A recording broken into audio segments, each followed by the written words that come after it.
Assalamualaikum, salam sejahtera dan selamat kembali semula ke channel Abang. Terima kasih sangat-sangat sudi nak dengarkan cerita yang Abang nak sampaikan hari ini. Hari ini adalah satu cerita yang panjang. Abang bahagikan kepada 3, moga-moga menjadi iktibar dan pengajaran kita semua. Abang jarang-jarang ceritakan kisah tentang perebutan harta, terutama berkaitan dengan tanah. Tapi kali ini ceritanya walaupun panjang tapi cukup memberi pengajaran untuk abang juga. Jadi tanpa membuang masa sebelum kita mulakan cerita, marilah kita sama-sama berdoa kepada Allah Ta'ala. Semoga Allah memberikan rahmat dan hidayah serta dipanjangkan umur, dimurahkan rezeki, diberikan kesihatan yang baik untuk kita semua. Juga semoga Allah memberikan syurga buat mak ayah kita. Dan sebelum abang mulakan cerita, abang mulakan dengan A'udzubillahi minasyaitanirrajim. Bismillahirrahmanirrahim. Cerita ini disampaikan oleh seorang makcik, tapi dia minta nama dia disembunyikan sebab ia berkaitan dengan tanah. Suara abang pun macam misteri sikit, ke bawah, ke dalam sikit. Berlaku dekat satu negeri pun dia minta nyorokkan mana nama negeri itu. Tahun yang berlaku sahaja dia boleh bagi tahu, dia kata abang boleh bagi tahu, iaitu pada tahun 1969. Pada waktu tu Makcik Suliati masih berumur 10 tahun. Diorang ni daripada kecil memang kaya raya. Bapak dia yang kaya. Sebab bapak dia mewarisi banyak harta daripada tok nenek moyang dia. Dan dia ni memang terkenal sebagai orang yang banyak tanah keluarga dia. Adik-beradik dia semua ada lebih kurang lah. Adik-beradik dia ada 5 orang. 3 orang abang dan 2 orang perempuan. Yang perempuan tu termasuk Makcik Suliati dan juga adik dia. Kisahnya bermula bila bapak dia dijadikan tempat untuk orang kampung minta tolong. Sebab bapak dia ni memang kaya kat kampung tu. Selain daripada dapat bantuan, bagi bantuan untuk beras-beras atau barang-barang harian, orang kampung juga jadikan bapak dia adalah tempat untuk menjual tanah. Dengan kata lain, kalau orang kampung nak gunakan duit, boleh cagarkan tanah dekat bapak Makcik Suliati. Jadi, mula-mula seorang yang buat macam tu. Tapi bila lama-lama orang lain dah tahu, ramai-ramailah suka cagarkan tanah ke bapak Makcik Suliati. Jadi dengan kata lain, bila orang tu tak dapat nak bayar, kalau ikutkan perjanjian, tanah tu akan diambil alih oleh bapak Makcik Suliati. Dan kebanyakan orang kampung memang tahu itulah caranya tanah bertukar tangan pada tahun 1969. Nak jadi cerita, pada satu hari ada seorang pakcik. Orang kampung tu kenal dia dengan nama Pak Syawal. Abang nak cakap Pak Sulaiman ni. Pak Syawal. Jadi Pak Syawal ni pada hari itu dia datanglah jumpa bapak Makcik Suliati. Katanya nak jual tanah. Ada satu bidang tanah cukup besar dengan harga yang cukup murah. Bila dapat macam tu, mula-mula bapak Makcik Suliati tanya, tanah ni adakah tanah warisan ke apa, macam mana kedudukan tanah ni? Tapi Pakcik Syawal cakap tanah ni memang kepunyaan dia, diberikan oleh mak bapak dia kepada dia. Jadi pada waktu tu Pakcik Syawal nak gunakan duit. Dengan kata lain, dia memang akan jualkan tanah tu pada bapak Makcik Suliati. Bila dengar penjelasan macam tu, bapak Makcik Suliati pun dengan senang hati belilah tanah daripada Pakcik Syawal. Dengan harga yang tak adalah sangat murah sangat, dia kata. Cuma dia kata berbanding dengan keluasan tanah, harganya boleh dikatakan taklah berbaloi sangat. Tapi bila dapat peluang macam ni, bapak Makcik Suliati ni bukan orang yang seberangan. Jadi dapat peluang macam ni memang dia tak akan lepaskan. Dia pun belilah, bayar cash kepada Pakcik Syawal. Dia beli tanah tu. Jadi pergilah ke pejabat tanah ke apa benda, proses tak diterangkan kepada abang. Cuma dia beritahu, akhirnya setelah membuat bayaran penuh kepada Pakcik Syawal, tanah tu menjadi kepunyaan bapak Makcik Suliati. Ceritanya bermula bila keesokan harinya adik-beradik lelaki Pak Cik Syawal datang menyerang bapa Mak Cik Suliati.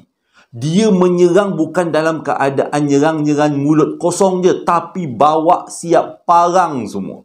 Jadi bila ditanya kenapa diorang semua serang keluarga ini, alasannya adalah bapa Mak Cik Suliati telah membeli tanah yang tidak sepatutnya dijual. Jadi dengan kata lain, Pak Cik Syawal jualkan tanah tu tanpa pengetahuan adik-beradik dia.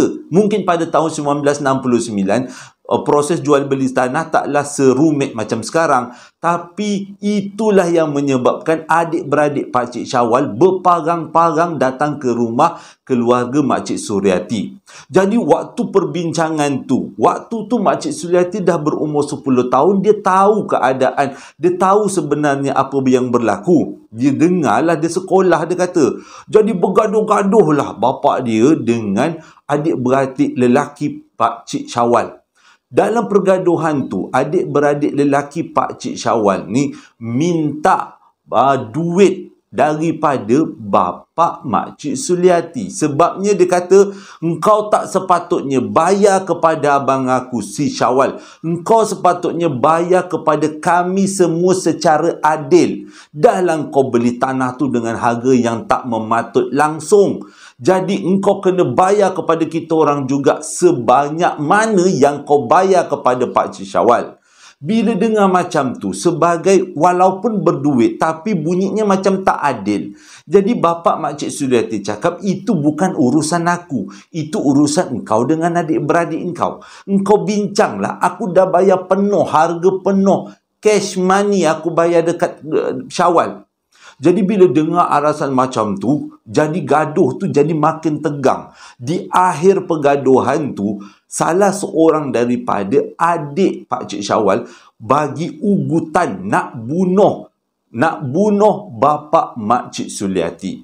Pada waktu tu keadaan sangat tegang, sampaikan si emak, iaitu bini, maksudnya mak kepada Mak Cik Suliati, jadi menangis sebab keadaan suami dia diugut untuk bunuh. Jadi bapa dia cakap, kau ingat aku takut kau nak bunuh aku? Kau ingat negara ni tak ada polis.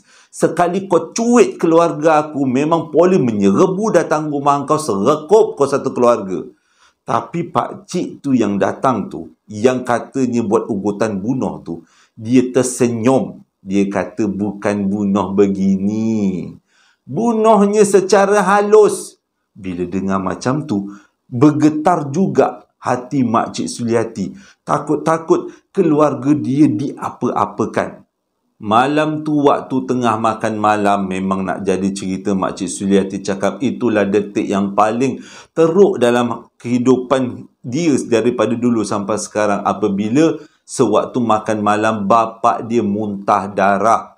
Mula-mula dia orang ingatkan bapa dia macam tercekik tulang ikan. Waktu tu makan ikan pula, ikan sungai. Ingatkan bapa dia macam tercekik macam tu aja. Sekali muntah darah beserta dengan kaca dan paku. Mana mungkin manusia biasa memuntahkan kaca dengan paku? Tak mungkin.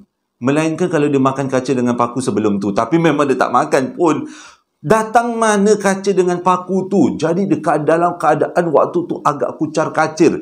Waktu tu masih lagi selepas waktu Isyak.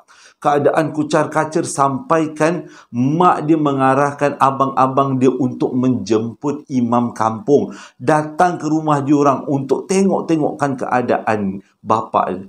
Selepas bapa dia muntah darah dengan beserta kaca dan juga paku, bapa dia dibaringkan ke ruang tamu. Waktu tu keadaan bapa dia betul-betul sangat menakutkan. Dengan matanya yang terbeliak-beliak, mulutnya yang membuak-buak keluar darah dan kaca-kaca halus, kata Mak Cik Suliati. Juga bapa dia tunjuk-tunjuk ke arah satu sudut. Dia kata, halau benda tu, matilah benda tu. Waktu tu bapa dia dalam keadaan yang seperti tak sedar. Bunyi Johor dah keluar. Tak sedar. Jadi bila bapak dia menjerit-jerit macam tu, mak dia dah nangis-nangis. Suliati dah tak tahu nak buat apa. Abang gunakan perkataan Suliati je lah. Suliati dah tak tahu nak buat apa. Yang dia tahu adalah cuba tolong tenangkan mak dan ayah dia. Ayah dia daripada keadaan muntah-muntah dan membelik-belikkan mata, tunjuk-tunjuk ke arah satu sudut. Akhirnya ayah dia tanggalkan baju, tanggalkan kain, dan ayah dia berguling dalam rumah. Waktu tu ayah dia menjerit-jerit, panas, panas, panas, tolong aku, panas. Dia halau benda tu. Lepas berguling, tunjuk pula dekat sudut. Jadi keadaan tu cukup menegangkan. Tapi tak lama lepas tu, abang-abang Makcik Suliati datang balik ke rumah dengan imam kampung. Keadaan bapa dia mengejutkan imam dan beberapa orang kampung yang datang rumah. Diorang cuba menenangkan si bapa tadi. Tapi keadaan bapa ni lain macam. Imam buat beberapa, bukan ritual, tapi ruqyah. Beberapa ruqyah untuk bagi tenang pada bapa Suliati, Makcik Suliati. Selepas dibacakan, diazan, dibacakan, diambilkan semayang, akhirnya bapa Makcik Suliati tenang, terbaring dalam keadaan yang sangat-sangat pelik dan menakutkan. Seluruh badan dia penuh dengan muntah darah. Di kiri dengan kanan katilnya, tilamnya adalah dipenuhi dengan kaca-kaca kecil dan juga paku-paku karat. Tak tahu datang daripada mana. Jadi pada waktu tu, keadaan bapa dia sangat-sangat menakutkan. Dan seesokkan harinya, cerita tentang bapa dia tiba-tiba kena penyakit pelik menjadi berita hangat dekat kampung tu. Ramailah sejak daripada esoknya dan selang 2-3 harinya, ramai di antara orang-orang kampung datang melawat. Sebab bapa Makcik Suliati ni memang orang yang selalu banyak bagi bantuan. Jadi bila dia tengok keadaan macam tu, akhirnya saudara-saudara mara dari jauh-jauh pun datang untuk melawat si bapa ni tadi. Di antara saudara-saudara yang datang ada seorang makcik namanya Makcik Faridah. Dia adalah pangkat sepupu kepada ayah Makcik Suliati. Kiranya makcik kepada Makcik Suliati jugalah. Bila dia datang, dia ni memang terkenal ada kelebihan dapat melihat alam sebelah. Memang daripada kecil hijabnya terbuka, tapi bukan setiap masa. Ada kalanya dia dapat tengok, ada kalanya tidak. Tapi pada hari dia datang tu menjadikan keadaan rumah tu bertambah kecoh. Waktu tu bapa dia dibaringkan di rumah depan, rumah atas. Dibaringkan di rumah atas. Dan bila Makcik Faridah melangkah masuk dekat rumah, Makcik Faridah terduduk sambil menangis. Jadi keadaan Makcik Faridah tu menyebabkan orang-orang, tetamu-tetamu yang datang melawat jadi cuak. Dah kenapa pula tiba-tiba perempuan daripada mana-mana datang terlekuk tu menangis. Jadi bila diterangkan, rupanya ia adalah sepupu kepada si sakit. Lepas tu orang tanya kenapa Makcik Faridah menangis-nangis sambil menutup-nutup mulut ni, dah kenapa pula kopi Faridah ni kata. Jadi Makcik Faridah cakap mengikut apa yang nampak di depan matanya, bapa Makcik Suliati telah dibelit dengan seekor ular. Dan kepala ular tu dihalakan ke mukanya, seolah-olah macam nak telan bapa Makcik Suliati. Pada waktu tu orang yang dengar percaya yang apa yang dilihat oleh Makcik Faridah. Jadi mengikut apa yang Makcik Faridah kata, ramai orang berpendapat benda ni tak boleh dibiarkan. Benda ni perlu diubati. Panggil, cari orang yang boleh mengubat supaya keadaannya boleh disembuhkan.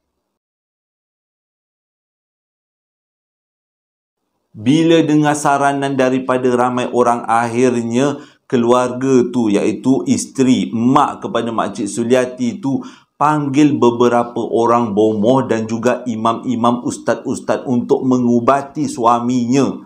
Dalam banyak-banyak peristiwa, banyak-banyak bomoh yang dipanggil, ada 3 orang ahli perubatan yang betul-betul katanya kuat, yang boleh mengeluarkan, memisahkan, memutuskan apa yang menyerang bapa Makcik Suliati. Jadi dikata, pada satu hari datanglah satu bomoh. Bomoh ni dikatakan dia memang hebat dalam perubatan-perubatan, terutama daripada makhluk alam sebelah. Bomoh tu datang dengan beberapa alatan, termasuk beras pulut lah, kemenyan lah, kata Makcik Suliati. Pada waktu tu, proses pengubatan tu dibuat pada lebih kurang lepas-lepas isyak, waktu malam pada waktu tu. Jadi, sewaktu mengubat tu, Bomoh tu berinteraksi dengan benda yang mengikuti si bapa tadi. Rupanya berdasarkan daripada perbualan dalam bahasa yang tak difahami oleh orang lain, mengikut Bomoh tu, katanya bapa Suliati terkena buatan orang. Dia bermulut celupar. Sebab itu ada orang dengki dengan dia dan menghantar kadam untuk menyakiti si bapa ni tadi. Dan kadam tu adalah berbentuk ular. Macam mana si Bomoh ni tahu? Sebabnya dia dikatakan boleh lihat alam sebelah. Dan bentuk ular tu sama dengan bentuk yang diceritakan oleh Makcik Faridah, sepupu bapa dia. Jadi dengan kata lain, Bomoh ni memang bukan cakap kosong, cakap betul. Jadi Bomoh tu lepas tu dia pun buatlah perubatan, sembuh sana sembuh sini. Tapi di akhir proses perubatan tu, dengan kecewanya, Bomoh tu cakap ilmu dia tak begitu kuat untuk memisahkan, membuka balutan ular yang membelit bapa Makcik Suliati. Jadi akhirnya Bomoh tu pun balik, minta izin balik. Dengar ceritanya, balik daripada berubat tu, Bomoh tu pula yang demam panas. Tapi sampai situ je lah ceritanya. Datang pula Bomoh kedua selang sehari lepas tu, dibawa oleh salah seorang kawan kepada si bapa ni tadi. Bomoh tu kata dia boleh mengubat, sebabnya dia pun ada pendamping berbentuk ular juga. Jadi dengan kata lain, ular dengan ular kiranya macam ngam lah kalau nak dilawan-lawankan. Jadi Bomoh tu pun datanglah, buatlah upacara. Lebih kurang sama je, kata Makcik Suliati tu dengan Bomoh pertama. Disembuhnya, diletaknya daun tak apa-apa, dibalingnya beras. Lebih kurang tak ada pun yang baca-baca ayat Quran. Dia kata semuanya baca-baca mentera. Agaknya pada tahun tu memang orang lebih suka cari Bomoh daripada cari imam-imam agaknya. Jadi lepas Bomoh tu buat ritual yang macam-macam, tiba-tiba bapa ni tadi bangun dalam keadaan yang dia kurus kering. Dia angkat kain dia, dikencing.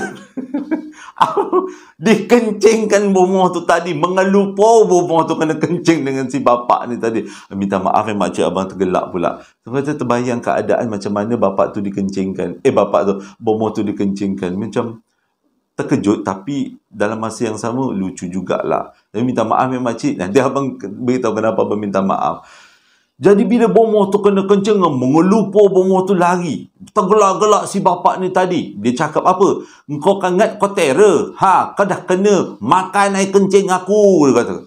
Jadi Bomoh ni dah tak sempat nak buat apa. Mengamuklah dia, keadaan badan dia penuh hancing dengan bau kencing. Jadi dia pun terus balik keluar daripada rumah. Tergelak-gelak bapa dia ni terus tanggal baju, tanggal seluar, bogel, bergelak-gelak, tergelak-gelak. Dia pun tak sangka, Makcik Suliati kata dia tak sangka bapa dia jadi macam ni punya teruk. Dan pada malam tu ditambah pula bapa dia, tengah-tengah bapa dia tidur, tiba-tiba bapa dia menjerit-jerit. Dia kata ada perempuan nak cekik dia, ada perempuan nak cekik dia. Jadi Makcik Suliati cakap sebelum ni ke Bomoh dan sebelum ni yang Makcik Faridah tu nampak adalah ular. Tapi kali ni ada benda baru, iaitu Makcik Rokus datang nak cekik. Dia pun mula-mula ingatkan Makcik Rokus tu adalah kawan kepada ular ni tadi. Tapi bila tengok-tengok, bila dia dah lama-lama tu, dia dah tua ni, dia ingat-ingat semula.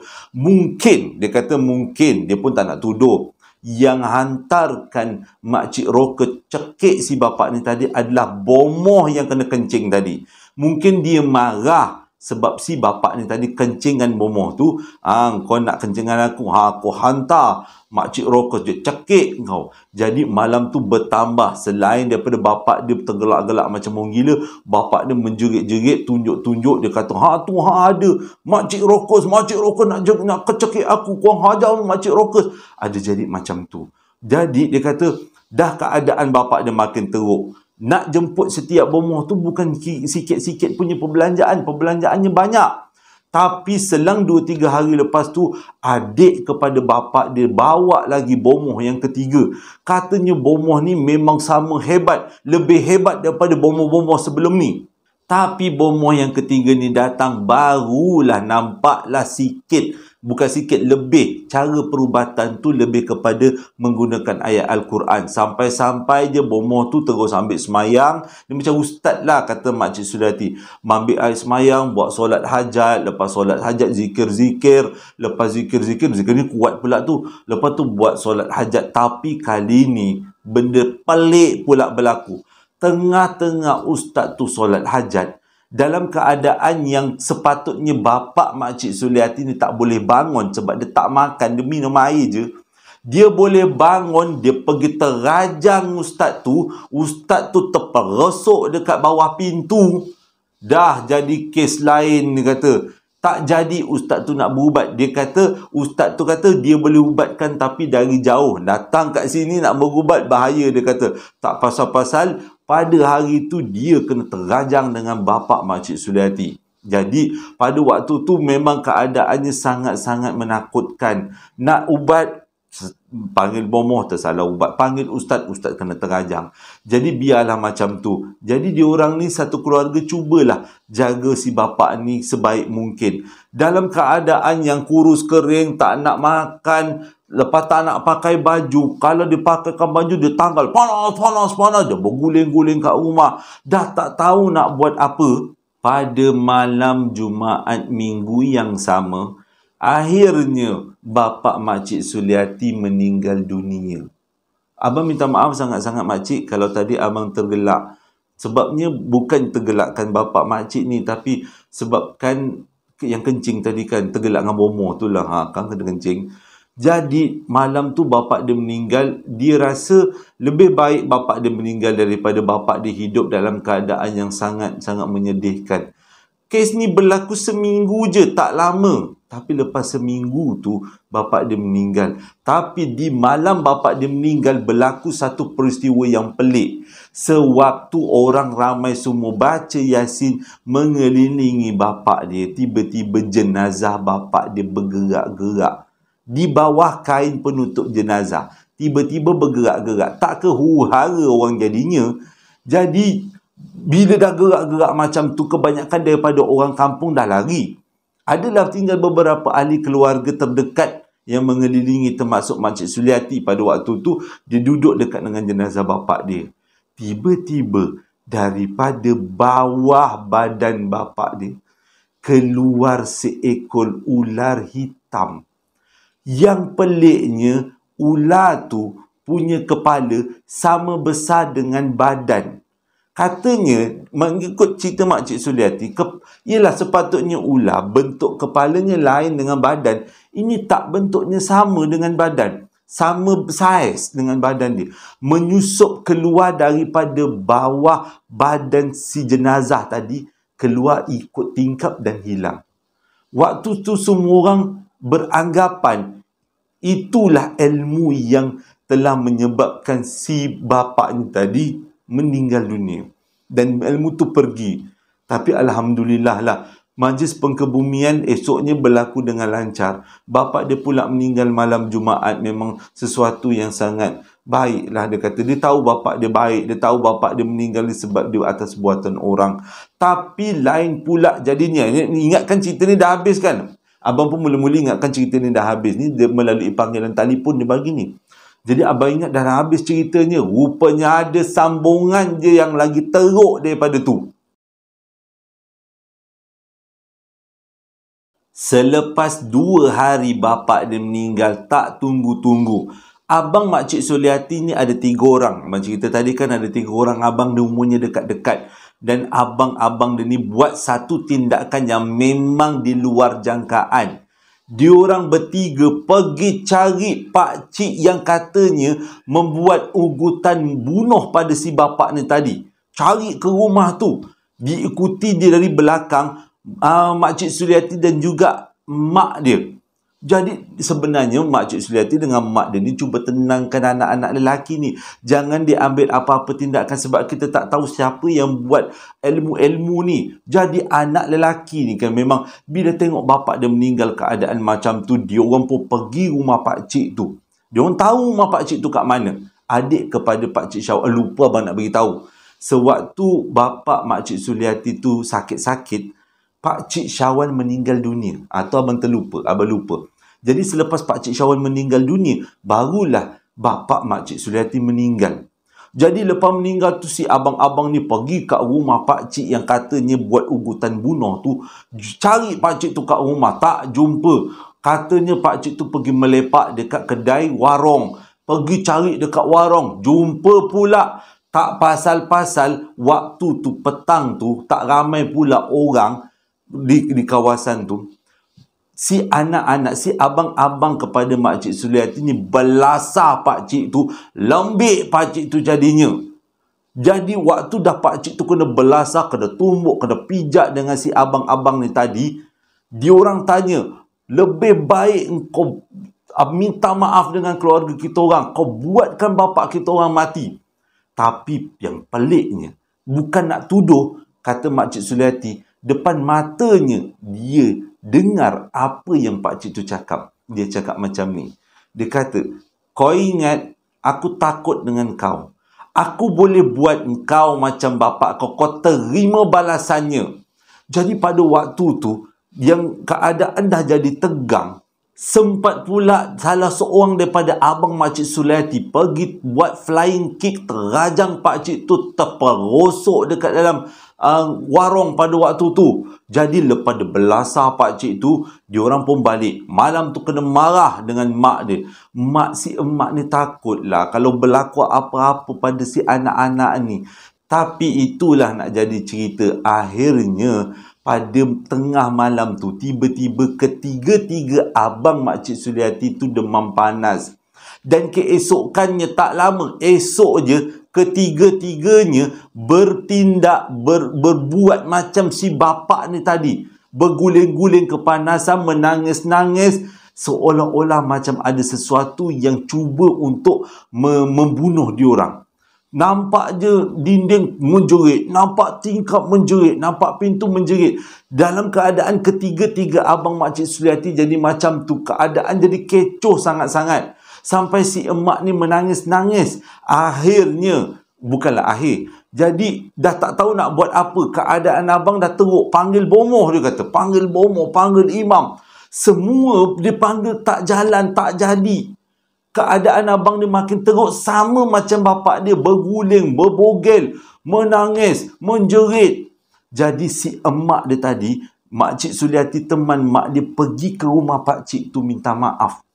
Minta maaf dengan apa yang anak-anak dia dah buat. Kasih sayang seorang mak kan, dia sanggup rendahkan maruah dia.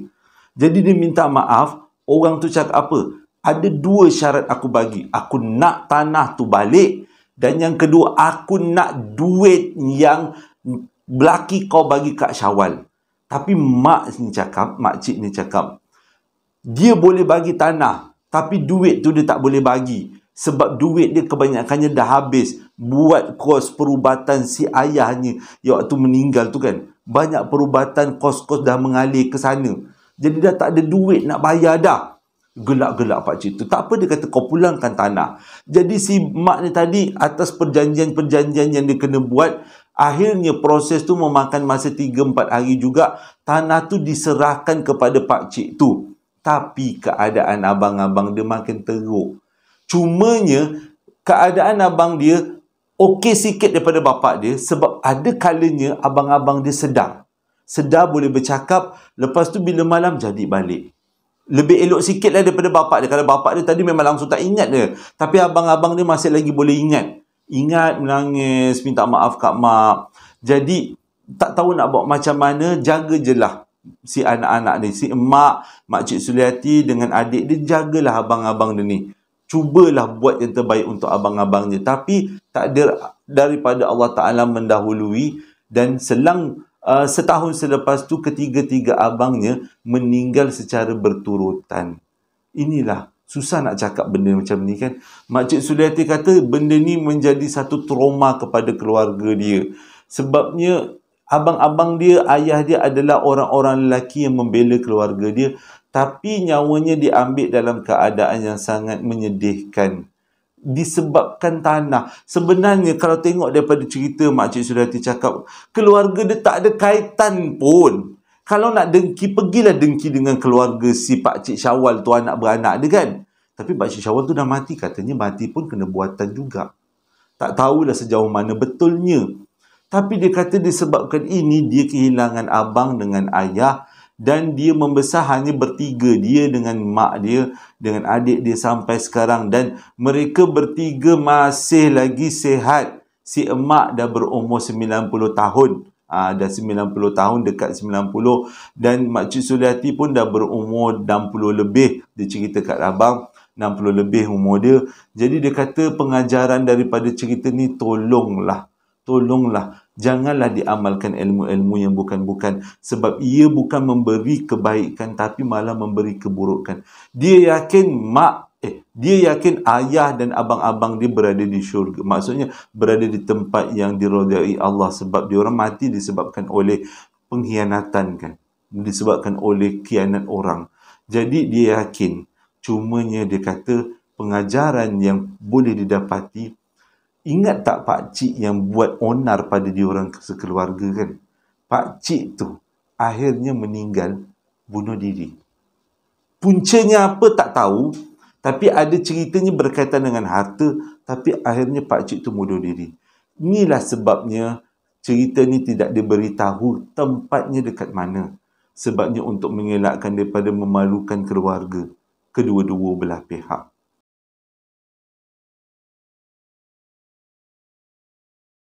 Terima kasih sudi dengarkan cerita yang abang sampaikan. Hari ini sepatutnya ceritanya adalah pada hari Rabu abang nak letak cerita ni. Tapi disebabkan abang rasa cerita ni perlu disampaikan segera untuk kebaikan kita semua. Terima kasih juga dengarkan cerita abang pada mula sampai habis. Iktibarnya sangat besar. Terima kasih pada yang membeli sambal lara dan perapan sate. Dan kalau siapa-siapa yang nak dapatkan perapan sate dan sambal lara, masih lagi ada promosinya, masih lagi ada jualannya, dan boleh tekan di link-link yang abang sediakan di ruangan description box. Rasa-rasalah resepi daripada mak ayah abang dan juga resepi daripada kawan baik abang. Hingga berjumpa lagi dalam besok, hari Rabu besok. Ya, Assalamualaikum warahmatullahi wabarakatuh.